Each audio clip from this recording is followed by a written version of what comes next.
پاکستان کے اندر جو Islamic bank operate ہو رہے ہیں تو کیا یہ واقعی ہی اسلامک ہے یا پھر مارکیٹ کی ڈیمانڈ ہے بس؟ اسلامک بینکنگ کنسیپچولی بالکل ایگزسٹ کرتی ہے. Practically yes there are many things that need improvement. Islamic bank جتنے بھی ہیں وہ گورنمنٹ بانڈ میں انویسٹ کیوں کرتے ہیں جبکہ وہ پیورلی انٹرسٹ بیس ہے؟ اچھا، اسلامک بینکنگ ان میں انویسٹ نہیں کرتا، یہ خبر بھی غلط ہے.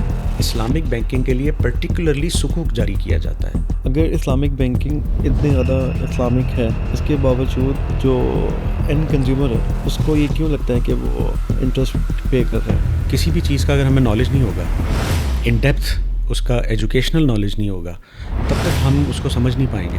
اسلام جو ہے وہ کریڈٹ کارڈ کو ڈسکریج کرتا ہے، کریڈٹ کارڈ کی کنزمپشن کو. یس. تو اسلامک بینک جو ہے وہ اس کو پروموٹ کیوں کرتے ہیں؟ کریڈٹ کارڈ پریورٹی نہیں ہے. السلام علیکم. وعلیکم کیا السلام. حال ہے مظہر بھائی؟ حماد بھائی، آپ کیسے ہیں؟ اللہ کا شکر، ٹھیک ٹھاک. اچھا، سب سے پہلے میں چاہوں گا آپ 2 سے 3 لائنوں کا اپنا ایک چھوٹا سا انٹرو دیں تاکہ پھر ہم بات آگے پھر انیشیٹ کر سکیں. میرا نام سید مظہر رسول ہے اور میں گزشتہ 20 سال سے بینکنگ انڈسٹری سے وابستہ ہوں اور اسلامک بینکنگ گزشتہ 10 سال سے کر رہا ہوں.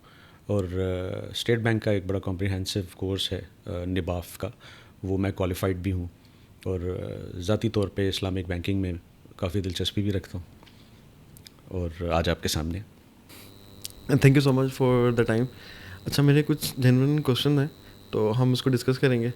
آپ سے میں سیکھنا چاہوں گا اور میں چاہوں گا جو آڈینس ہے ہم ایک سمپل لینگویج میں اسلامک بینکنگ کو اسٹڈی کر سکیں جو ایک پبلک کے لیے بھی آسان ہو سمجھنے میں اور اس کو وہ کنسیو کر سکیں اچھے سے. تو مجھے آپ کو تھوڑا سا ٹائم چاہیے ہوگا. نہیں، بہت شکریہ. ایک تو میں آپ کا شکریہ ادا کرنا چاہتا ہوں کہ آپ نے مجھے بلایا اور اس قابل سمجھا کہ میں اس پہ بات کر سکوں. اور میری کوشش یہی ہوگی کہ میں میری گفتگو میں اسلامک بینکنگ کی فیور میں یا اس کے اگینسٹ کوئی بات نہیں ہے. ہم اسلامک بینکنگ پہ ایک جنرل اویئرنیس پہ اور ایک نالج بیسڈ بات کریں گے انشاءاللہ، تاکہ لوگوں کو جو بنیادی بات ہے اس کا علم ہو. اچھا، میرا سب سے پہلا کوشچن ہے کہ پاکستان کے اندر جو اسلامک بینک آپریٹ ہو رہے ہیں تو کیا یہ واقعی ہی اسلامک ہے یا پھر مارکیٹ کی ڈیمانڈ ہے بس؟ اچھا، یہ ایک بڑا بنیادی سوال ہے. اس کو ریفریز بھی کیا جا سکتا ہے کہ کیا اسلامک بینکنگ واقعی حقیقت میں اسلامک بینکنگ ہے یا نہیں ہے. تو اسلامک بینکنگ پہ بات کرنے کے لیے میری رائے میں آپ کو سب سے پہلے 2 چیزوں کا بڑا بنیادی نالج ہونا چاہیے: اسلامک اور بینکنگ. آپ کو کنونشنل بینکنگ کا اگر ان ڈیپتھ نالج ہوگا کہ بینکنگ کے ڈائنامکس کیا ہیں، بینکنگ کن ڈائنامکس پہ کام کرتی ہے، اور اسلام کا کاروبار اور منافع کمانے کے لیے کیا مزاج ہے. جب ان 2 چیزوں کا اگر آپ کو ان ڈیپتھ نالج ہوگا تو آپ اسلامک بینکنگ کو بڑی اچھی طرح سمجھ جائیں گے اور اس سوال کا جواب بھی مل جائے گا کہ پاکستان میں اسلامک بینک صرف مارکیٹ کی ڈیمانڈ ہے، ایک سینٹیمنٹ کو سیٹسفائی کیا جا رہا ہے، یا واقعی اس میں کوئی حقیقت بھی ہے کہ اس کا اسلام سے کوئی تعلق بھی ہے. تو اگر آپ اجازت دیں تو میں اس کو تھوڑا سا ایکسپلین کر دوں. آپ انیشیٹ کریں، بسم اللہ کریں. دیکھیں، اسلامک بینکنگ میں جس طرح میں نے آپ سے گزارش کی کہ اسلامک اور بینکنگ، ان دونوں چیزوں کو ہمیں الگ الگ پہلے تھوڑا سا دیکھ لینا چاہیے. اگر ہم بینکنگ کی بات کریں تو جو کنونشنل بینکنگ ہے، ایک لمحے کے لیے آپ اسلامک بینکنگ کو سائڈ پہ رکھ دیں اور آپ یہ دیکھیں کہ جو کنونشنل بینکنگ ہے، گو کہ اس کی جڑیں over the period of last few centuries اگر آپ پیچھے چلے جائیں تو مہاجنی سود سے ہی جا کے ملتی ہیں. لیکن over the period of last few centuries آپ دیکھیں تو جو کنونشنل بینکنگ ہے یہ ایک تنظیم زر کا ایک بڑا شاندار ادارہ بن گیا. تنظیم زر، فائنینشیل مینجمنٹ آپ کہہ لیں اس کو. تو فائنینشیل مینجمنٹ کا ایک بڑا شاندار ادارہ بن گیا جو سوسائٹی کے اندر ایک بڑا امپورٹنٹ رول پلے کرنے لگ گیا. یعنی اگر آپ لاکھوں روپے اپنے تکیے کے نیچے رکھ کے سوئیں گے تو اب اس دور میں تو آپ کو نیند نہیں آئے گی.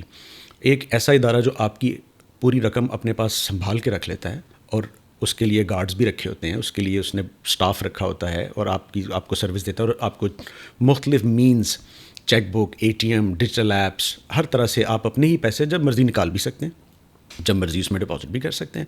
تو کتنی شاندار فیسلٹی ایک کنونشنل بینک جو ہے وہ دے رہا ہے. اسی طرح سے اگر آپ فائنینسنگ کی بات کریں تو اگر کوئی شخص 10 سال تک پیسے جمع کرے تو وہ گاڑی نہیں لے سکتا، لیکن کوئی بھی کنونشنل بینک تھوڑی سی ڈاؤن پیمنٹ کے عوض اس کو باقی پیمنٹ دے کر اس کو گاڑی دے دیتا ہے، اور جو 10 سال بعد جو فیسلٹی اس نے انجوائے کرنی تھی یا جس سے بینیفٹ کرنا تھا وہ فیسلٹی وہ آج انجوائے کر رہا ہوتا ہے. اور جو پیسے اس کو اپنا حصہ کنونشنل بینک اس کو دیتا ہے اس پراپرٹی یا اس وہیکل کو پرچیز کرنے کے لیے, وہ اس کو انسٹالمنٹ کی صورت میں اس سے لے لیتا ہے. تو بہت سے لوگ آپ جانتے ہیں کہ اپنی سیلری سے یا اپنی انکم سے کچھ حد تک انسٹالمنٹس تو دے سکتے ہیں, لیکن شاید یکمشت ایک رقم نہ دے پائیں. تو بنیادی بات یہ ہے. اسی طرح سے ٹریڈ ہے. اگر آپ ٹریڈ کو دیکھیں کہ انٹرنیشنل لیول کے اوپر اگر کوئی شخص کینیڈا سے کوئی شخص کچھ سیل کرتا ہے اور پاکستان سے کچھ بائی کرتا ہے اور وائس ورسا, تو اس صورت میں اگر بینک آپ کے دونوں بائر اور سیلر کے بیچ میں ایک میڈیٹر کے طور پہ کام نہ کرے تو کوئی ٹرسٹ ڈیڈ ڈیولپ نہیں ہوتی ہے, جس کی وجہ سے بزنس ہو ہی نہیں سکتا. اس چیز حوالے سے اگر آپ دیکھیں بینک کی پروڈکٹس اور سروسز کو, اگر آپ کنونشنل بینک کی دیکھیں تو ان میں آپ کو ایک معاشرے کے اندر بڑا امپورٹنٹ رول خدمت کی حد تک نظر آئے گا. تو سوال یہ پیدا ہوتا ہے کہ پھر اس میں غلط کیا تھا کہ اس میں اسلامک بینکنگ کو لانا پڑا.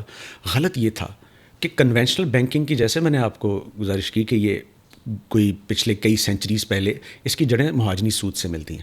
تو یہ جو کنونشنل بینک جتنی بھی پروڈکٹس اور سروسز دے رہا ہے وہ ساری قرض کی بنیاد پہ کرتا ہے. وہ کسٹمر کا پیسہ ڈپازٹ میں لیتا بھی لائبلٹی کی صورت میں ہے اور دیتا بھی لون قرض کی صورت میں ہے. اب آپ اسلام کی طرف آئیں. اسلام میں کسی بھی قسم کی منفعت پہ کوئی ڈائریکٹ اعتراض کبھی بھی نہیں ہے. اس کے اندر کچھ رولز اینڈ ریگولیشنز ہیں. سب سے بڑی جو اسلام کی رولنگ ہے, ریگولیشن ہے, وہ یہ ہے کہ کوئی بھی ایسی ٹرانزیکشن, کوئی معاہدہ, کوئی کاروبار, کوئی چیز ایسی نہ ہو کہ جس کے اندر کسی کا استحصال ہو رہا ہو یا کسی کے ساتھ ظلم ہو رہا. اسلام کا کنسرن نفع سے نہیں ہے, استحصال اور ظلم سے ہے. وہ اسلام برداشت نہیں کرتا.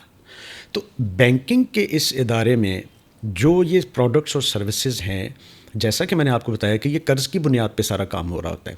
سروسز ٹھیک ہیں, پروڈکٹس ٹھیک ہیں, لیکن چونکہ ان کی بنیاد قرض پہ ہے, تو جب اسلام کی طرف آپ آتے ہیں اور آپ اسلامک پوائنٹ آف ویو سے اس کو دیکھتے ہیں تو اسلام میں آپ جانتے ہیں کہ سود حرام ہے, بلکہ تمام مذاہب میں سود حرام ہے. اور میں بڑے اعتماد کے ساتھ آپ سے بات کہہ رہا ہوں کہ جتنے بھی مذاہب ہیں اس میں سود کو حرام ہی قرار دیا گیا. جو آسمانی مذاہب ہیں ان میں تو حرام قرار دیا گیا, جو غیر آسمانی مذاہب ہیں اس کے اندر بھی سود کو اپریشیٹ نہیں کیا گیا. سود ہمیشہ سے ظلم ہی تصور ہوا ہے. تو اس قرض پہ کے اوپر کسی بھی قسم کی منفعت, منافع, اضافہ یا فائدہ, یہ اسلام نے منع کیا ہے. کیوں کیا ہے اس کی بھی وجہ ہے. جیسے میں نے آپ کو بتایا کہ قرض وہ شخص لیتا ہے جو آلریڈی مجبور ہوتا ہے.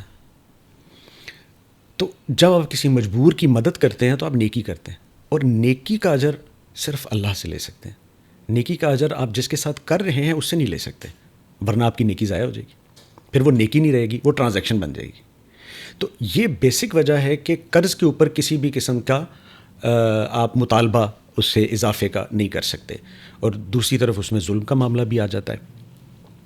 تو اسلام میں چونکہ سود حرام ہے اور سود کا تعلق ڈائریکٹ قرض سے ہے, قرض پہ کسی بھی قسم کی منفعت یا اضافہ یا فائدہ وہ سود میں آتا ہے.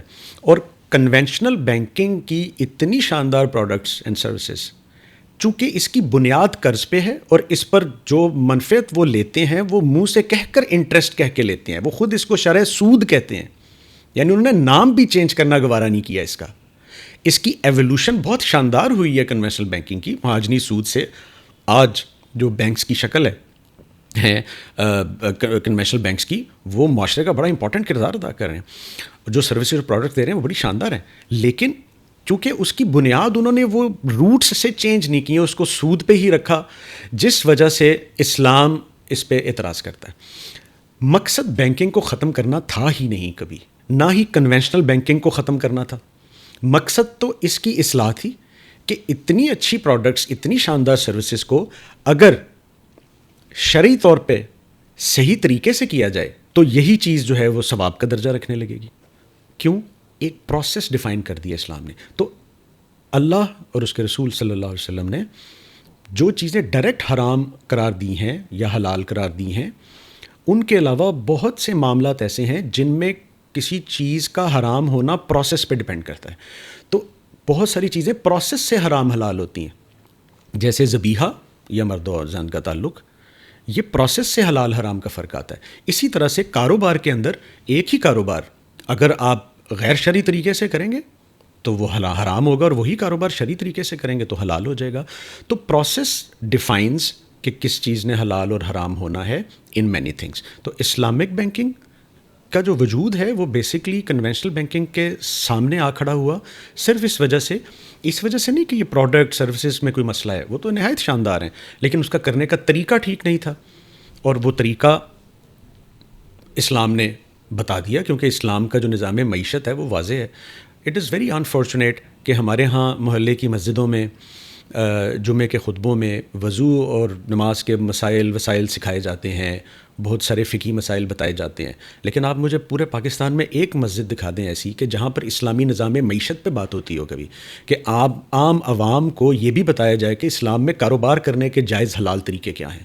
ایسا کہیں پہ بھی نہیں ہوگا. ہم آج بھی انہی بنیادی مسائل کے اندر پھنسے ہوئے ہیں، جس میں نماز جنازہ کا طریقہ اور وضو کا طریقہ اور نماز کا طریقہ وہ بھی ضروری ہے، لیکن ہم اس سے آگے نہیں بڑھ پائے. تو یہ وجہ ہے کہ لوگوں کی اس میں انڈرسٹینڈنگ ٹھیک نہیں ہے. اور دوسری ایک اور چیز میں آپ کو بتاؤں، ایک ایسی حدیث مبارکہ جو صحیح بخاری شریف کی پہلی حدیث ہے، بچے کے مسلمانوں کے بچے کی زبان پر ہے، وہ ہے انما الاعمال بالنیات، عملوں کا دار و مدار نیت پر ہے. یہ اتنی خوبصورت حدیث ہے، یہ اتنی خوبصورت بات ہے کہ یہ آپ کے میجورٹی مسائل حل کر دیتی ہے. کس طرح سے کہ آپ کی نیت ڈیفائن کر دیتی ہے. تو اسلامک بینکنگ کا بھی بڑا واضح تعلق ہے نیت سے، کہ اگر آپ کو کسی کو پیسے دیتے ہوئے قرض کی نیت کریں گے تو پھر آپ اس سے منفعت کا مطالبہ نہیں کر سکتے. اگر آپ نے اس کو پیسے دیتے ہوئے انویسٹمنٹ کی اور فائنینسنگ کی، کاروبار میں شراکت کی نیت کی ہے، تو اس کے اوپر آپ منافع طلب کر سکتے ہیں.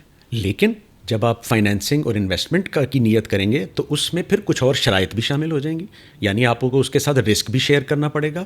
آپ اصل رقم کو فکس کر کے اس پہ منافع لازم نہیں کر سکتے. جتنا منافع ہوگا اس میں سے پرسنٹیج طے کر سکتے ہیں، لیکن آپ اس پہ لازم نہیں کر سکتے کہ وہ آپ کو منافع دے گا. جو منافع ہوگا اس میں سے وہ آپ کو شیئر دے گا، جو بھی آپ نے ڈیسائیڈ کیا. تو اس میں رسک فیکٹر بھی آ جائے گا، رسک شیئرنگ ہوگا، اس میں منافع کی شیئرنگ بھی آئے گی، اس میں لاس کی شیئرنگ بھی آ جائے گی. مشارکہ کی صورت میں ایکول لاس ہوگا شیئر. اگر مداربہ کی صورت ہے تو جو رب المال ہے جس نے انویسٹ کیا ہے اس کا لاس ہوگا.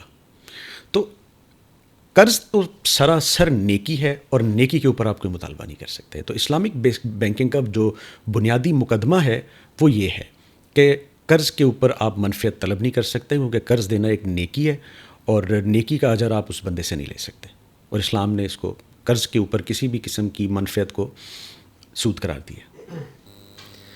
اب پاکستان میں اسلامک بینکنگ ایگزسٹ کرتی ہے ان ایکچوئل، یا پھر ایک مارکیٹ میں بس مارکیٹ ریکوائرمنٹ ہے اور اس طرح سے چل رہی ہے؟ Coming back to your question, yes, Islamic banking conceptually بالکل ایگزسٹ کرتی ہے.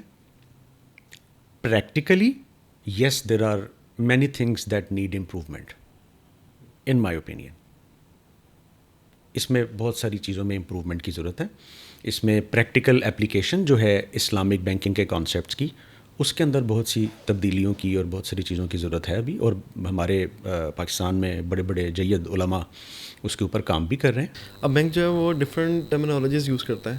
اب آپ پروفٹ کہہ لیں، انٹرسٹ کہہ لیں، مارک اپ کہہ لیں. اب ایک عام بندے کو نہیں پتا مارک اپ کیا ہے، ایک عام بندے کو نہیں پتا پروفٹ کیا ہے. اب مجھے بتائیں اس میں کیا فرق ہے اس میں؟ اب تینوں چیزیں جو ایک ہے، بینک تینوں ٹرمینالوجیز یوز کر رہا ہے، اسلامک بینکنگ بھی تینوں چیزیں یوز کر رہی ہے. حماد بھائی، میں آپ کو بتاؤں، پہلے تو وہ جو آپ نے کہا نا، جو ہر عام طور پہ یہ بڑا کامن کامنٹ ہوتا ہے اسلامک بینکنگ میں، کان یہاں سے پکڑ لو یا یہاں سے پکڑ لو، ایک ہی بات ہے. اچھا، میرے خیال سے یہاں اور یہاں میں بھی ایک بات نہیں ہے. یہ ذرا سیدھا لگ رہا ہے، یہ تو کوئی بیوقوفی کرے گا ایسے، ہے نا؟ یہ بھی ایک بات نہیں ہے.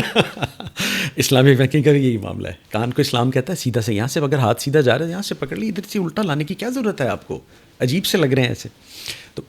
تو اصل بات یہی ہے کہ جب اسلام کا نام آتا ہے تو لوگ سمجھتے ہیں کہ بس اب فلاح و بہبود ہی ہونی چاہیے. کتنی خوبصورت بات ہے کہ اسلام فلاح و بہبود سے جانا جاتا ہے، کہ اس میں بھلائی ہوگا. یہ بات لوگ بھول جاتے ہیں کہ جو بینکنگ انڈسٹری ہے یہ بیسکلی کاروبار کرنے آتی ہے، نیکی کرنے نہیں آتی. وہ کاروبار کرنے آتے ہیں. نیکی کے لیے تو پھر آپ بڑے بڑے ادارے ہیں ایسے جہاں پہ نیکی کا کام ہو رہا ہے، وہ این جی اوز ہیں، ٹرسٹس ہیں، زکوٰۃ و عشر کے ڈپارٹمنٹ ہیں اور بہت چیریٹی والی آرگنائزیشنز ہیں وہ اس پہ کام کر رہی ہیں. بینکنگ انڈسٹری تو کاروباری ذہن سے کام کرتی ہے. انہوں نے تو منافع کمانا ہے لیکن کمانا شرعی اصولوں کے مطابق ہے. لہٰذا آپ کی جو انویسٹمنٹ ہوتی ہے اس کے جب بھی آپ کہیں انویسٹ کریں گے آپ منافع کمانا چاہیں گے نا. آپ چاہیں گے کہ آپ کسی ایک جگہ پر انویسٹ کریں اس پہ کوئی منافع نہ آئے.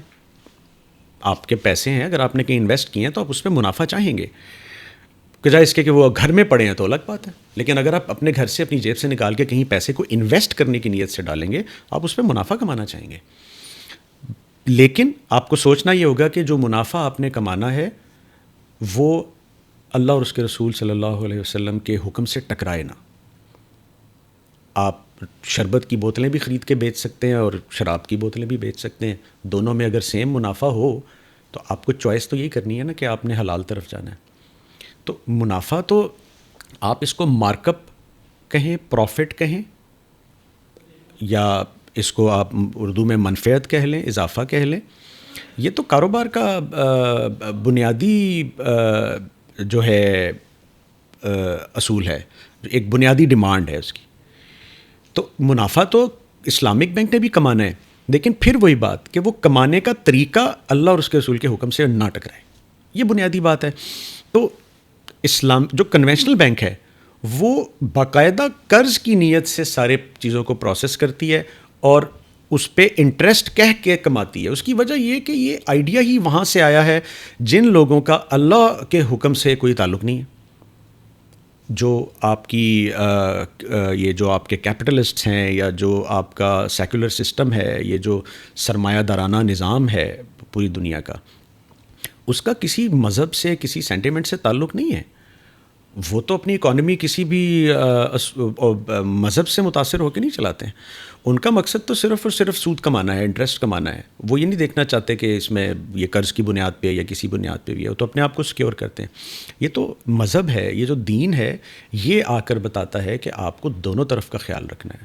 آپ کو کسی ایک کا استحصال نہیں کرنا, آپ کو کسی پہ ظلم نہیں کرنا. تو اس وجہ سے جو کنونشنل بینکنگ ہے ان کا منافع کمانا انٹرسٹ کے نام پہ, اس میں زمین آسمان کا فرق ہے. اور جو اسلامک بینکنگ ہے وہ شرعی اصولوں کے مطابق ایسٹ بیسڈ رسک شیئرنگ کے ساتھ پراپر بزنس کرتے ہیں, کاروبار کرتے ہیں. ان کا منافع کمانا بالکل الگ ہے. یہ ایسے ہی ہے جیسے میں نے آپ کو مثال دی کہ اگر ایک شخص 1 لاکھ کی انویسٹمنٹ سے شراب کی بوتلیں بیچ کے کماتا ہے اور اتنے ہی پیسے ایک شخص 1 لاکھ کی انویسٹمنٹ سے شربت بیچ کے کماتا ہے تو دونوں کا منافع بھی سیم ہے. تو کیا آپ اس دونوں کی کمائی کو سیم کہیں گے؟ نہیں. اس کا تعلق ناموں سے نہیں ہے, مارک اپ سے, پروفٹ سے, انٹرسٹ کہنے سے نہیں ہے. اس کا تعلق صرف اور صرف اس پروسیس سے ہے کہ جو اپرووڈ ہے اللہ کی طرف سے اور جو اللہ کی طرف سے اپرووڈ نہیں ہے اس سے تعلق ہے. اس کا تعلق ان جارگنز اور ان ٹرمینالوجی سے ہے نہیں. بیسکلی وہ آپ کچھ بھی رکھ لیں. ایک کلیریفیکیشن کے لیے میں ایک چیز پوچھ رہا ہوں. جی جی. مارک اپ اور انٹرسٹ یہ دونوں ایک ہی چیزیں یا ڈفرینٹ ہیں؟ اچھا دیکھیں, کسی بھی ایک سرٹن اماؤنٹ کے اوپر اضافہ جو ہے نا اس کو آپ انٹرسٹ بھی کہہ سکتے ہیں, اس کو آپ مارک اپ بھی کہہ سکتے ہیں. مارک اپ کیا ہے؟ مارک اپ یعنی جتنی اماؤنٹ آپ نے لگائی ہے یا دی ہے اس کے اوپر کیا آ رہا ہے آپ کو, وہ مارک اپ ہے. اس کے اوپر کیا آ رہا ہے آپ کو, اس سے زیادہ کیا لے رہے ہیں آپ, یہ مارک اپ ہے. اور مارک اپ بڑی جنرلائز ٹرمینالوجی ہے. اب اگر مارک اپ حلال طریقے سے لیا جا رہا ہے تو وہ پروفٹ ہے, اور وہی مارک اپ اگر حرام طریقے سے لیا جا رہا ہے تو وہ انٹرسٹ ہے. ٹھیک ہے, دونوں ایک ہی نہیں, دونوں ایک نہیں ہے, ڈفرینٹ ہے. دیکھیں میں آپ سے وہی عرض کر رہا ہوں, what we need to understand is that the difference is the process. ٹھیک ہے, جیسے میں آپ کو پھر وہی مثال دوں گا کہ ایک مرد اور عورت کا تعلق ہے. آپ کہہ رہے ہیں کہ سارا کچھ تو وہی ہے, نکاح کے بغیر بھی ویسے ہی چل رہے ہیں, ایک نکاح پڑھا لیا تھا اس کے ساتھ بھی ویسے ہی چل رہے ہیں, تو ایک ہی چیز ہو گئی. ایک چیز نہیں ہے, وہ پروسیس فالو نہیں ہوا تو باقی ساری چیزیں سیم بھی ہیں تو تب بھی وہ غلط ہوگا. اسی طرح سے اگر آپ ایک سرٹن اماؤنٹ پہ اضافہ طلب کرتے ہیں, اگر وہ اضافہ آپ شرعی طریقے سے اللہ اور اس کے رسول کے بتائے ہوئے طریقوں سے کرتے ہیں تو وہ حلال ہے. وہ مارک اپ ہے, وہ پروفٹ ہے. لیکن وہی مارک اپ اگر آپ غیر شرعی طریقے سے لے رہے ہیں, قرض کی بنیاد پہ پیسہ دے کے اس پہ اضافہ لے رہے ہیں, تو وہ سود ہے, وہ انٹرسٹ ہے. اسلامک بینک جتنے بھی ہیں وہ گورنمنٹ بانڈ میں انویسٹ کیوں کرتے ہیں, جبکہ گورنمنٹ بانڈ جتنے بھی بانڈز ہیں, ٹریجری بانڈ ہیں, جتنے بھی سرٹیفکیٹس ہیں, وہ پیورلی انٹرسٹ بیس ہیں. تو اسلامک بینکنگ ان میں کیوں انویسٹ کرتے ہیں؟ اچھا, اسلامک بینکنگ ان میں انویسٹ نہیں کرتا, یہ خبر بھی غلط ہے. کیوں کہ کنونشن جو اسٹیٹ بینک جو بانڈز, جو گورنمنٹ جو بانڈز جاری کرتی ہے, کنونشنل بینک کے لیے وہ بانڈز الگ ہوتے ہیں, جو ٹریجری بلز ہیں اور جو ٹی ایف سیز ہیں اور جو بانڈز ہیں وہ الگ ہوتے ہیں. اسلامک بینکنگ کے لیے پرٹیکولرلی سکوک جاری کیا جاتا ہے. سکوک بانڈز ہی کی اسلامک ٹرم ہے, اور یہ ایسے نہیں ہے کہ اس کا اسلامک کوئی جارگن یوز کر لیں گے تو جو ہے وہ اسلامک ہو جائے گا. آپ اب تک کی گفتگو میں یہ تو سمجھ گئے ہوں گے کہ اسلامک بینکنگ میں جب ایک بینک جب بانڈ خریدتا ہے تو بیسکلی وہ گورنمنٹ کے ساتھ انویسٹ کر رہا ہوتا ہے, ایسے ہی ہے. تو اسلامک بینک جب گورنمنٹ کے ساتھ بانڈز خریدتا ہے سکوک, تو اس کو سکوک اس لیے کہتے ہیں کیونکہ اس کے پیچھے ایسٹ کھڑی ہوتی ہے, وہ اس ایسٹ میں پارٹنرشپ کر رہا ہوتا ہے. تو لہٰذا اسلامک بینک تو شرعی پوائنٹ آف ویو سے بانڈز میں ڈیل ہی نہیں کر سکتے, بلکہ آپ کو پتا ہوگا کہ اسلامک کی جو برانچز ہیں ان کے کاؤنٹر پہ کنونشنل کے بانڈز کسٹمر بھی سیل پرچیز نہیں کر سکتا. We don't do that. Conventional سے ریلیٹڈ کوئی بھی, آپ کو یہ بھی جان کے شاید حیرانی ہوگی کہ جو کنونشنل بینک کے امپلائیز ہیں ان کے اکاؤنٹ بھی اسلامک بینک اپنی برانچ میں نہیں کھولتا, کنسیڈرنگ کہ ان کی سیلری انٹرسٹ کی پروسیڈ سے آ رہی ہے. Islamic banking is so careful about it. Conventional bank جو ہے اس کی برانچ میں اگر علاقے کی کوئی لائسنسڈ وائن شاپ ہے, مری بیوری والے ہیں, ان کا اکاؤنٹ کھولنا ہے تو وہ کھول لیں گے, ان کو کوئی ممانعت نہیں ہے, ڈاکومنٹیشن پوری ہونی چاہیے. اور وہی وائن شاپ والا اگر اسلامک برانچ میں آ کے کہے کہ جی ساری ڈاکومنٹیشن لیگل پوری ہے, میں آپ کو 100 کروڑ کا ڈپازٹ دیتا ہوں, میرا اکاؤنٹ کھولیں, we will refuse. I have refused when I was a branch manager in Islamic bank. میں نے منع کر دیا تھا. اور ایسا کوئی کاروبار کوئی شخص کر رہا ہو جو شرعی لحاظ سے جس کی کمائی حلال نہ سمجھی جاتی ہو, اس شخص کا بھی اکاؤنٹ اسلامک بینک نہیں کھولتا, انلیس کہ اس نے ڈکلیئر نہیں کیا. اس نے کچھ اور دکھا کے کر دیا ہے تو وہ اس کا وبال اس کے اوپر ہے, کیونکہ ہم تو صرف مجاز ہیں اپنے علم کے, اپنے نالج کے. کہ میری نالج میں اگر یہ ہے کہ یہ حلال طریقے سے کاروبار کر رہا ہے تو میں اس کا اکاؤنٹ کھولوں گا, ورنہ نہیں. تو اسلامک بینکنگ صرف یہ نہیں ہے کہ جہاں سے بھی پیسہ آ جائے ہم لے لیں. اسلامک بینکنگ اپنا پیسہ کہیں انویسٹ کرتے ہوئے بھی دیکھتی ہے کہ وہ یہاں تک کہ کمپنیز کے شیئرز لیتے ہوئے بھی دیکھا جاتا ہے کہ کیا اس کمپنی کا کاروبار حلال ہے. کسی بھی غیر شرعی کام کرنے والی, یعنی ایک مثال لے لیں, کوئی ٹوبیکو کمپنی ہے, Islamic banking will never invest in tobacco company. Islamic branch of any bank in Pakistan will never open an account of a tobacco company. Golf میں اور جو اسلامک کنٹریز ہیں ادھر ایک ڈیٹیل شریعہ رپورٹ ایشو کی جاتی ہے اینولی, پبلک کے لیے وہ اویلیبل ہوتی ہے. اور جتنی بھی پبلک لمیٹڈ کمپنیز ہیں آبویسلی وہ پبلکلی بینک کام کر رہے ہوتے ہیں, پبلک انویسٹمنٹ ہوتی ہے. اب ایسی یہ چیز یہاں پہ اپلیکیبل کیوں نہیں ہے؟ یہاں پہ ایک ڈیٹیل شریعہ رپورٹ پبلک کے لیے اویلیبل نہیں ہے, وائی؟ دیکھیں اس میں جو اسلامک بینکس ہیں, باقی تمام انسٹیٹیوشنز اور بینکس اور کمپنیز کی طرح وہ بھی اپنے آڈیٹڈ فائنینشیلز ڈکلیئر کرتے ہیں.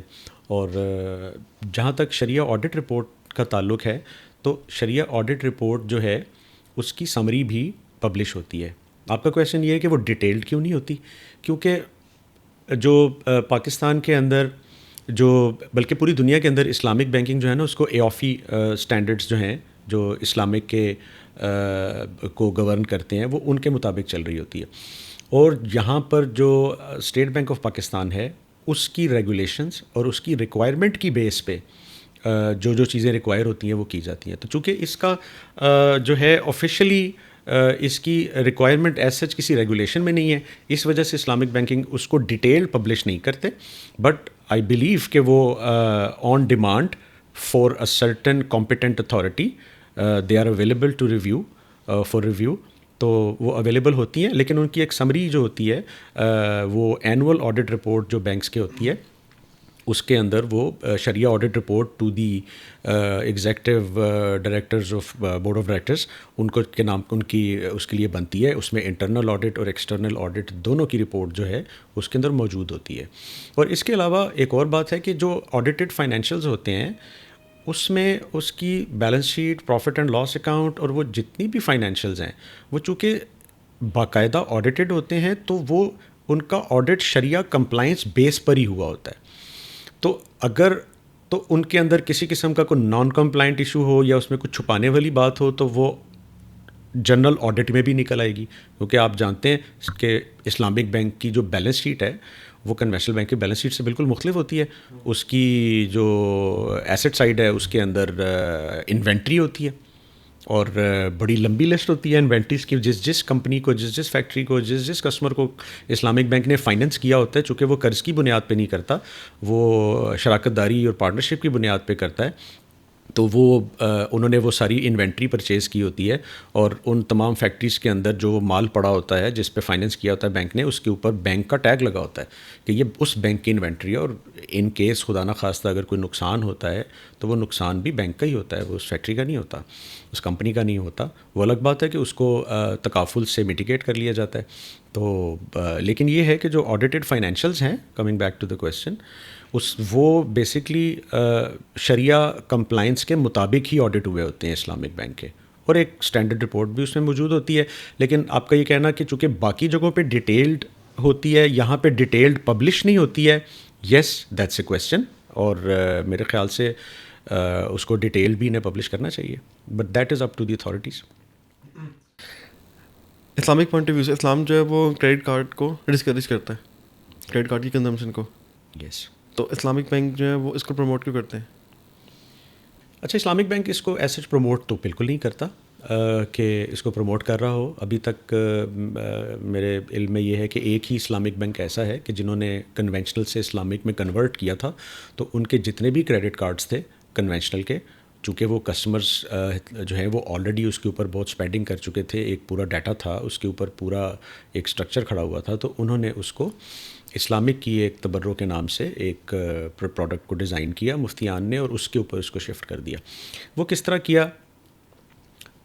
کریڈٹ کارڈ اسلامک بینکنگ کی پریورٹی نہیں ہے, البتہ جیسے میں نے آپ سے گزارش کی کہ اسلامک بینک بھی کاروبار کرنے اور منافع کمانے کی نیت سے آیا. تو جب آپ کاروبار کرنے مارکیٹ میں آتے ہیں تو آپ کو اپنے کمپیٹیٹرز کے ساتھ چلنا ہوتا ہے, اور جس حد تک شرعی لحاظ سے آپ ساتھ چل سکتے ہیں آپ چلتے ہیں.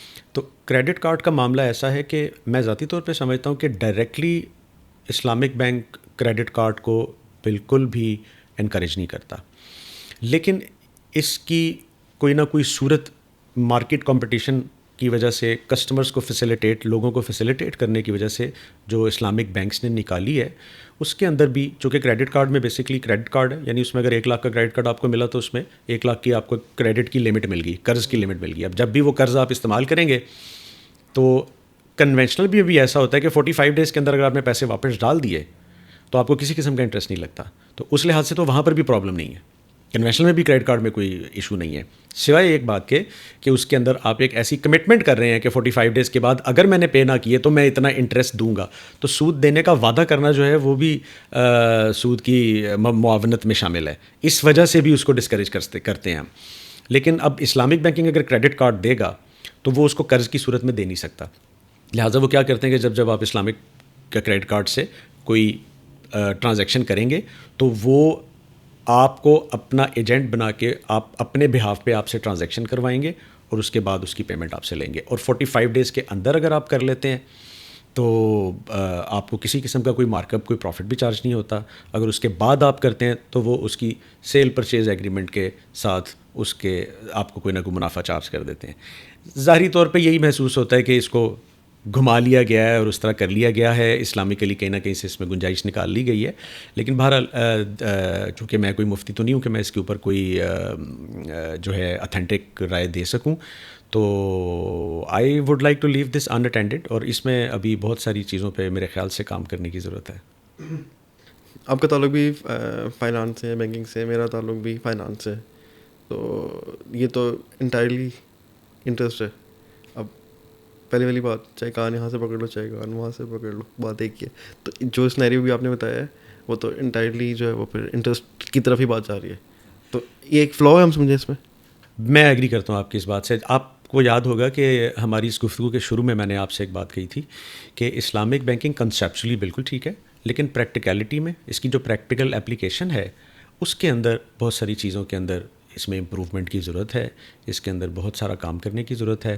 اور جو مارکیٹ کمپٹیشن کی وجہ سے جو ایک ریس لگی ہوئی ہے بینکس کی آپس میں پروڈکٹس اینڈ سروسز میں, اس ریس کی وجہ سے, اس کمپٹیشن کی وجہ سے اس طرح کے فلاز جو ہیں وہ بالکل آتے ہیں اور they need to be addressed.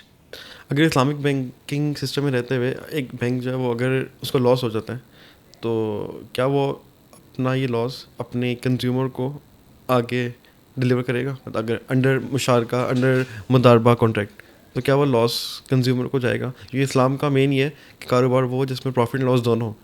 اگر کسی بینک کو لاس ہو جاتا ہے, چاہے اس نے 10 جگہ پہ انویسٹمنٹ کی ہوئی ہے, 10 کی 10 جگہ فار ایگزامپل ہم سپوز کرتے ہیں اس کو لاس ہوتا ہے, تو کیا یہ لاس آگے فارورڈ کرے گا کنزیومر کو؟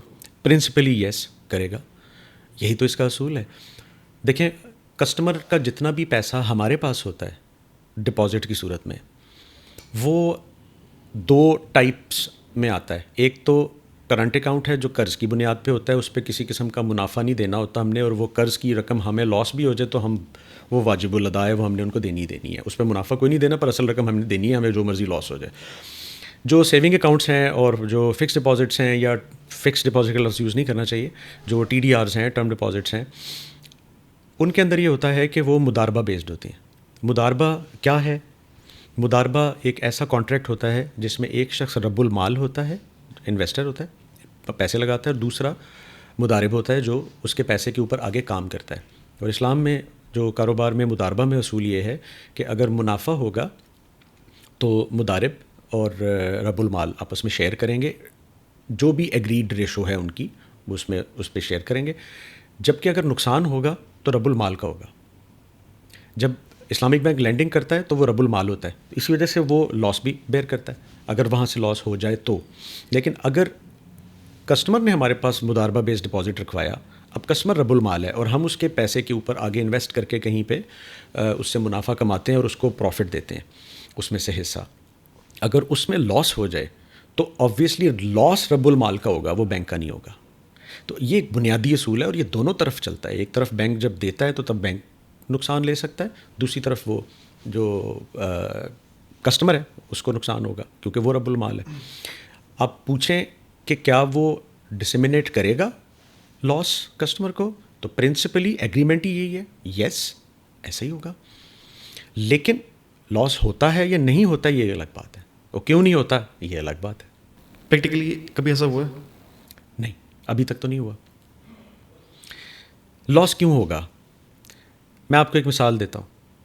ایک ان پڑھ اور بالکل سادہ لوہ آدمی جب مارکیٹ میں کوئی فروٹ کی ریڑھی لگانے کے لیے باہر نکلتا ہے, جس کو کوئی ڈائنامکس نہیں پتہ کاروبار کے, بزنس کے, کوئی ایم بی اے نہیں کیا وہ کوئی بینکر نہیں ہے, کوئی فائنینشیل انسٹیٹیوٹ میں نہیں ہے, لیکن جب وہ ایک فروٹ کی ریڑھی لگانے کے لیے جب صبح منڈی جاتا ہے 3 بجے, تو وہ دیکھتا ہے کہ اگر مارکیٹ میں 200 روپے درجن کنو بک رہے ہیں تو وہ کبھی بھی 200 روپے کے نہیں خریدے گا, وہ کم سے کم 180 روپے کے خریدے گا, تاکہ اگر اس کے اندر 5 روپے اس کی ٹرانسپورٹ اور وہ کاسٹ لگ جائے, 2-1 روپے پر درجن کے حساب سے وہ کسی خدا نہ خواستہ کوئی رشوت دینی پڑ جائے یا کچھ ایسا ہو جائے, اس کے نکالے گا. وہ اپنی پوری کاسٹ لگا لیتا ہے کہ مجھے اتنے کے پڑنے ہیں. تو اگر 200 کے بکنے ہیں تو وہ 170 یا 80 کے لے گا اور اس میں اپنی کاسٹ بھی ساری شامل کرے گا. 180-85 کے پڑیں گے تو 200 کے بیچے گا. یعنی اتنی رسک میٹیگیشن اور اتنی کیلکولیشن, اور یہاں تک کہ جب دن میں وہ کچھ لوگوں کو 220 اور 250 میں بھی بیچے گا, کچھ کو 200 میں بھی بیچے گا, اور وہ کوشش کرے گا کہ اپنے 70% مال سے 100% مال کا منافع کما چکا ہو. تو جو 30% مال بچ جاتا ہے شام میں, اس کو وہ آدھی قیمت پر بھی لگا دیتا ہے, خرید سے بھی نیچے, کیونکہ وہ بونس ہے. یعنی آپ دیکھیں کتنی خوبصورت کاروباری مینجمنٹ ہے ایک سادہ آدمی کی. تو اور وہ نقصان کر کے گھر نہیں جاتا. اگر اس کے پاس پھل میں کیلا ہے تو وہ اس کو اس طریقے سے بیچے گا کہ شام تک اس نے سارا بیچ دینا ہے. تاکہ اگلے دن وہ کالا ہو گیا تو پھر تو نہیں بکے گا. اگر ایک سادہ ان پڑھ آدمی اتنی رسک میٹیگیشن کر کے اتنی شاندار کاروباری ڈائنامکس کے ساتھ کام کر سکتا ہے, تو اتنے بڑے جائنٹس جو بینکس بیٹھے ہوئے ہیں اور بلینس کے پول بنا کے, ٹریلینس کے پول بنا کے مارکیٹ میں ڈائیورسیفائڈ انویسٹمنٹ پہ کام کر رہے ہیں, ان کو لاس کیوں ہوگا؟ کبھی بھی نہیں ہوگا. اللہ کی طرف سے ہو جائے تو الگ بات ہے, لیکن ان کی کیلکولیشن میں کہیں پر بھی نہیں. اور رہی صحیح کسر, انشورنس جو ہے وہ کوریج وہ نکال دیتی ہے. آج آپ اپنے موبائل بھی انشور کرتے ہیں, آج آپ اپنی ہر چیز انشور کرتے ہیں. آپ کا بینک میں جو ڈپازٹ ہے بینک نے اس کو بھی انشور کروایا ہوتا ہے, اس کی ایک خاص رقم پے کرتا ہے وہ, اور کسی نہ کسی ڈیزاسٹر کی صورت میں جو انشورنس ہے, جو تکافل ہے, وہ کام آتا ہے. تو لہٰذا اس میں کوئی ایسا چانس ہے نہیں ہے, اس میں I don't see a reason کہ اس میں کوئی لاس ہو, انلیس کہ کوئی دنیا کے اندر ایسا کوئی ہنگامہ برپا ہو جائے, کوئی خدا نخواستہ کوئی نیوکلیئر یا کوئی ایسا معاملہ ہو جائے کہ مارکیٹس کریش کر جائیں, سب کچھ خراب ہو جائے اور تباہ ہو جائے, تو وہ ایک الگ بات ہے, تو قیامت کا منظر ہوگا, تو اس میں تو کوئی کچھ نہیں کر سکتا. نارمل روٹین کے اندر I don't see a reason. اچھا مظہر بھائی, آپ بتائیے گا کہ پرسنلی آپ کا سب سے زیادہ فیوریٹ اسلامک پروڈکٹ کون سا ہے اور اس کی وجہ کیا ہے؟ اچھا, یہ اتنا کوئی آسان نہیں ہے میرے لیے کہنا. میرے لیے پرٹیکولرلی جو اسلامک پروڈکٹ جو ہے نا, I would not call it particularly Islamic product. دیکھیں پروڈکٹس جو میں نے جیسے پہلے آپ سے گزارش کی کہ پروڈکٹس جو ہیں وہ تو کنونشنل بینکنگ کی ہی پروڈکٹس ہیں جس کو اسلامک لے کر چل رہا ہے. کچھ نیا تو اسلامک بینکنگ نے نہیں کیا, صرف اور صرف کنونشنل کی ہی پروڈکٹس کو, پروسیس کو کریکٹ کیا ہے, شریعہ کمپلائنٹ کیا ہے اور اس کو لانچ کیا ہے. اس لحاظ سے اسلامک بینکنگ کی اپنی تو کوئی پروڈکٹ نہیں ہے, موسٹلی ساری کنونشنل ہی کی پروڈکٹس کی کریکشن ہے. لیکن میرے نزدیک جو سب سے خوبصورت مجھے جو اچھی لگتی ہیں پروڈکٹ, بے شک کنونشنل کی ہے لیکن اسلامک نے اس کو آسان کیا, وہ کار فائنینسنگ اور ہاؤس فائنینسنگ ہے.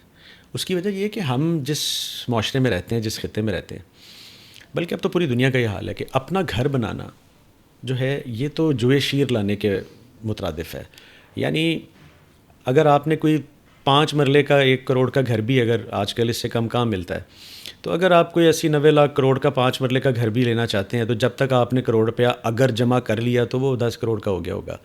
تو اسی وجہ سے گاڑی ہے تو موسم کی وجہ سے بھی اور کمیوٹ کرنے کے لیے بھی گاڑی ایک بنیادی ضرورت بن گئی ہے. یہ اب کوئی لگژری نہیں ہے, ایک چھوٹی نارمل گاڑی اب بنیادی ضرورت ہے بچوں کو لانے لے جانے کے لیے, فیملی کے ساتھ کہیں آنے جانے کے لیے, کیونکہ جو بسوں کا اور پبلک ٹرانسپورٹ کا حال ہے تو وہ تو پاکستان میں, انڈیا میں خاص طور پہ ہمارے ان 2 ملکوں میں, تو یہاں تو بہت برا حال ہے. تو ایک گاڑی ایک فیملی کے لیے بہت ضروری ہے, لیکن گاڑیوں کی پرائسز بھی جہاں جا رہی ہیں کہ اس وقت چھوٹی سے چھوٹی پاکستانی گاڑی جو ہے وہ 17-18 لاکھ کی ہوئی ہے, جس کی ویلیو جو ہے وہ میرا خیال ہے 5 لاکھ سے بھی زیادہ نہیں ہے. لیکن وہ لینے کے لیے ایک عام آدمی جس کی کوئی 50-60 ہزار روپے تنخواہ ہے, اگر وہ گاڑی لینا چاہتا ہے تو اس میں سے تو وہ 50-60 ہزار میں گروسری پوری نہیں ہوگی. وہ کہاں سے لے گا گاڑی, وہ کہاں سے اپنا گھر بنائے گا؟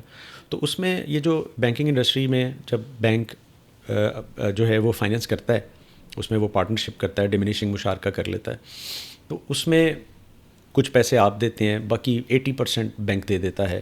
آپ majority of the people can afford instalment, ان کا ہاتھ ٹائٹ ہو جاتا ہے جو بھی ہے, لیکن یہ کہ وہ کم سے کم انسٹالمنٹ دے سکتے ہیں. وہی جو کرایہ دینا تھا انہوں نے اور ساری عمر کرائے پہ رہنا تھا, وہ انسٹالمنٹ دے کر جو ہے وہ 15-20 سال میں 10 سال میں جتنی بھی انسٹالمنٹ رکھیں, گھر اپنا ہو جاتا ہے, گاڑی اپنی ہو جاتی ہے.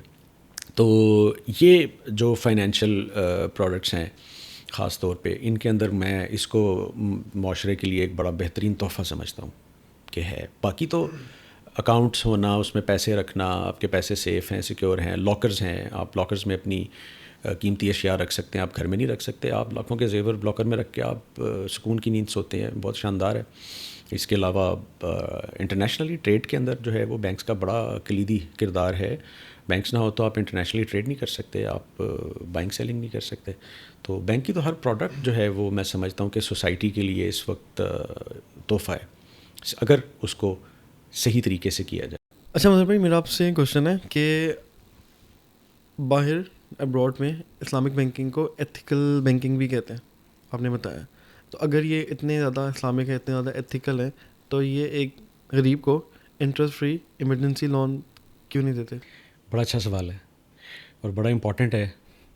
اس کا جواب بھی میں آپ کو اپنی پچھلی گفتگو میں دے چکا ہوں کہ اسلامک بینکنگ یا اسلامک فائنینشیل انسٹیٹیوشن جب مارکیٹ میں آتا ہے تو میں نے آپ سے کہا تھا کہ وہ کاروبار کرنے آتا ہے. جو ڈیمانڈ آپ نے ابھی بتائی ہے کہ کسی غریب نادار کو اس کی مدد اور ایمرجنسی کے لیے اس کی مدد کیوں نہیں کرتا، اس کے لیے فلاحی ادارے ہوتے ہیں.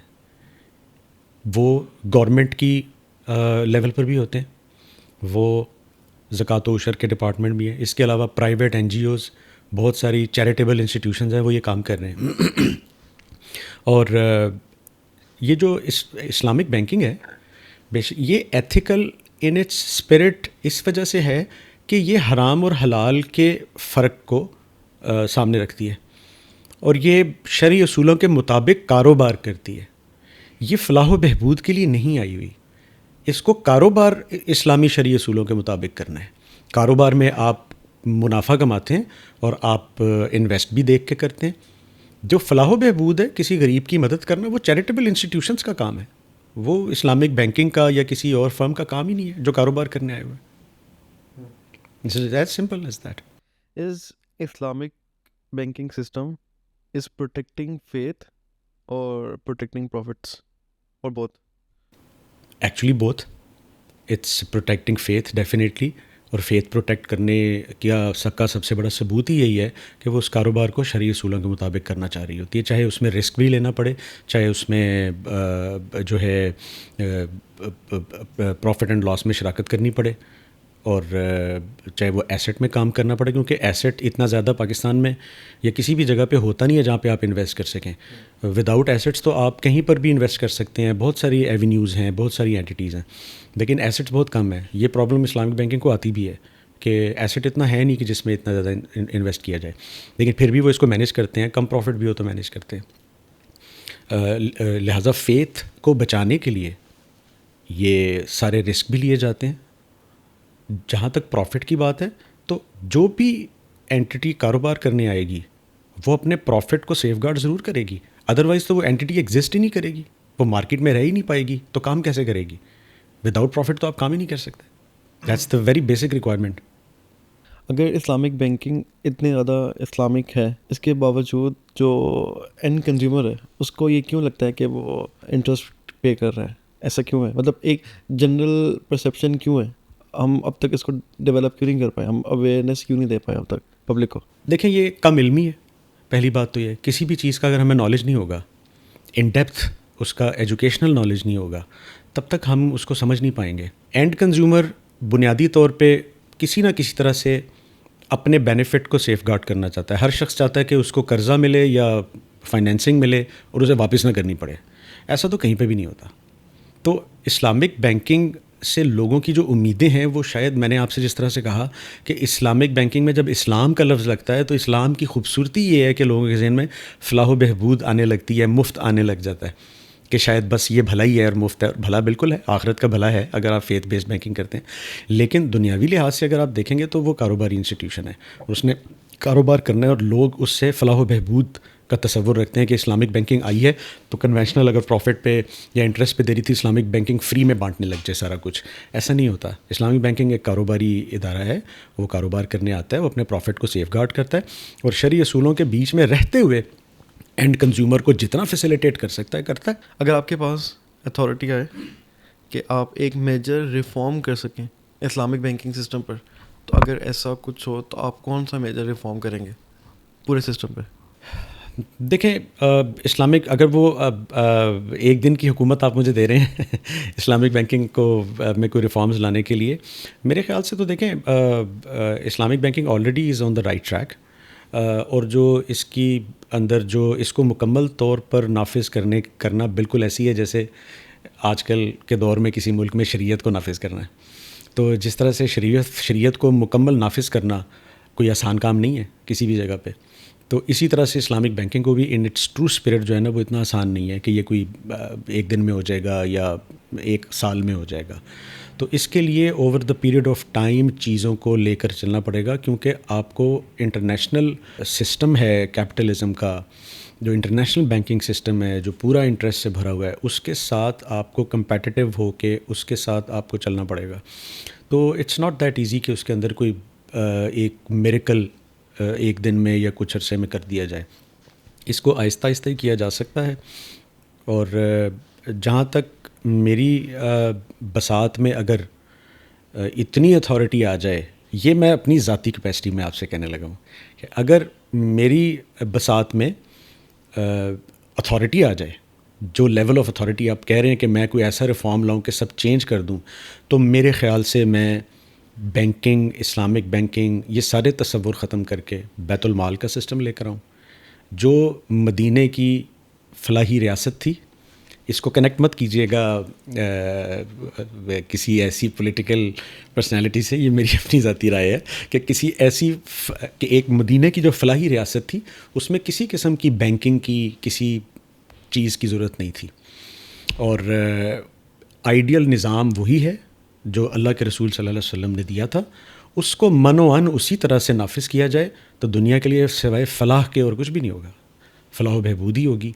کوئی بھی شخص جو ہے وہ کسی چیز سے محروم نہیں ہوگا اگر بیت المال کا system in its true spirit لاگو کیا جائے. زکوٰۃ کا نظام ان اٹس ٹرو اسپرٹ نافذ کیا جائے. ایسے نہ ہو کہ آپ نے بس ایک فارم فل کر کے ایفیڈیوٹ دے دیا اور آپ زکوٰۃ سے استثناء ہو گئے، اور جو بیچارہ فارم دینا بھول گیا بینک میں، اس کا 2.5% آپ نے اچانک کاٹ لیا بغیر یہ دیکھے کہ وہ جو پیسے اس کے اکاؤنٹ میں پڑے ہیں وہ 1 سال سے سیو تھے کہ نہیں تھے. تو جو اسلام کی جو بنیادی اصول ہے زکوٰۃ کا کہ 1 سال تک آپ کی ضرورت سے زیادہ اگر کوئی سیونگ آپ کی 1 سال تک کی مدت تک پڑی رہی تھی تو اس کے اوپر زکوٰۃ لاگو ہوتی ہے. یہ تو نہیں آپ کے اکاؤنٹ میں فرسٹ رمضان سے 2 دن پہلے آپ کے اکاؤنٹ میں 10 لاکھ آ جائیں کہیں سے، چاہے وہ کسی سے قرضی کیوں نہ لیا ہو آپ نے، اس پہ 2.5% کٹ جائے گا اگر آپ نے فارم نہیں جمع کرایا ہوا. تو یہ سارا نظام جو ہے وہ بالکل اسلام کے خلاف ہے. اور اگر میرے پاس یہ آپشن ہو تو میرے پاس اور کوئی دوسرا راستہ مجھے نظر ہی نہیں آتا کہ سوائے اس کے کہ اللہ اور اس کے رسول کے اس نظام کو نافذ کر دیا جائے، کیونکہ اس ہمارا ایمان ہے. اس کے علاوہ تو کوئی دوسرا نظام جو ہے وہ پنپ ہی نہیں سکتا. مظہر کے حساب سے سب سے بڑا جو فلا ہے اسلامک بینکنگ سسٹم میں وہ کیا ہے؟ اسلامک بینکنگ میں سب سے بڑا فلا جو میری نظر میں ہے وہ یہ ہے کہ یہ کنونشنل کی جو پروڈکٹ اور کنونشنل کی جو پروفٹ گین کی جو ریس ہے، یہ اس کے ساتھ کمپیٹیٹیو ہو کے چلنا چاہتا ہے. یہ سب سے بڑا فلا مجھے ذاتی طور پہ نظر آتا ہے کہ ہمیں ریپلیکا پہ کام کرنا پڑتا ہے، جبکہ میں سمجھتا ہوں کہ اس کارپوریٹ گریڈ کی ریس میں اسلامک بینکنگ کو نہیں پڑھنا چاہیے، کیونکہ اس کے ساتھ ایک بڑا پاک لفظ اسلام کا لگتا ہے اور وہ فیتھ بیسڈ ہے یہ بینکنگ. تو اس کا اس ریس میں بالکل بھی نہیں آنا چاہیے. یہ سب سے بڑا فلا ہے اسلامک بینکنگ کا. ایک کوشچن تھا میری مائنڈ میں آیا تھا، وہ یہ کہ آپ نے کہا کہ کسی بھی ریلیجن میں انٹرسٹ کا کانسیپٹ جو ہے وہ ایگزسٹ نہیں کرتا. دیکھیں جو آسمانی مذاہب ہیں جیسے یہود ہیں، عیسائی ہیں اور مسلمان، آپ کے آسمانی مذاہب جو اس وقت دنیا میں یہ 3 ہی ہیں، ٹھیک ہے نا، جس میں تورات ہے، انجیل ہے اور قرآن. تو یہی 3 مذاہب ہیں جن کا خدا بھی ایک ہی ہے، نبیوں پہ مسئلہ ہے. لیکن ان تینوں مذاہب میں سود حرام ہے. اس کے علاوہ جو بڑے دوسرے مذاہب ہیں وہ چونکہ شریعت تو لے کر آئے نہیں ہوتے، جیسے ہندوازم ہے یا بدھزم ہے، وہ کسی ایک پرٹیکولر کمانڈمنٹس کے اوپر تو ہوتے نہیں ہیں، ان کے اپنے کچھ ایتھیکل ریگولیشنز انہوں نے بنائے ہوتے ہیں جو ان کے چلے آ رہے ہیں. ان میں بھی اگر آپ دیکھیں کسی بھی مذہب میں، چاہے وہ آسمانی ہے یا نہیں ہے، کسی بھی مذہب میں ظلم کی اجازت نہیں ہے. کوئی بھی مذہب ظلم کو پروموٹ نہیں کر سکتا، نہ کرتا ہے. سود کا جو نظام ہے وہ بیسکلی ظلم ہے. یعنی ایک شخص مجبور ہے اور آپ اس کی مجبوری دور کرنے کے لیے اس کو قرض دے رہے ہیں اور اس کے بعد آپ اس سے منفعت کا، اضافے کا بھی مطالبہ کر رہے ہیں. اگر وہ اس اماؤنٹ کو خرچ لے گا تو پہلے وہ اس اماؤنٹ کو دوبارہ جنریٹ کرے گا زندگی میں کسی طریقے سے. کیا وسائل ہوں گے اس کے؟ وہ وسائل ہوتے تو وہ ابھی نہ جنریٹ کر لیتا. تو اسی لیے اسلام تو یہ کہتا ہے کہ اگر کسی کو قرض دو، اگر کوئی مجبوری میں ہے اور آپ سے قرض مانگتا ہے تو افضل یہ ہے کہ آپ اس کی مدد کر دیں، اس کو دے دیں، اس سے واپسی کا مطالبہ ہی نہ کریں. لیکن اگر اتنا حوصلہ آپ میں نہیں ہے یا اتنی بساط نہیں ہے آپ کی اپنی بھی مجبوریاں ہیں, آپ کے پاس وقتی طور پہ کچھ اماؤنٹ ہے جو بعد میں آپ کو بھی ضرورت پڑ سکتی ہے, اور آپ کسی کو قرض دے رہے ہیں تو بس اتنی ہی رقم اس سے واپس لیں.